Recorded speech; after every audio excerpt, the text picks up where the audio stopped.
you've gotten the money to kickstart this business. But now you want venture capital that helps you accelerate and grow, right, your vision. Getting to talk to more investors and pitching them and you know, all of that kind of stuff. There was the first slap was really like, hey, this is nice, just not for us. Right?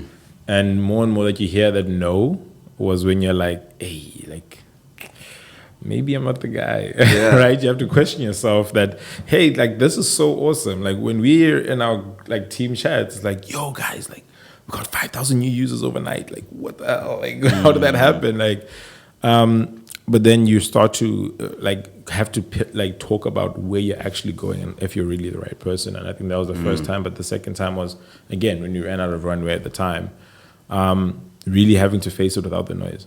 Like, no media, no social media, no nothing. Like, when there's no noise, are you really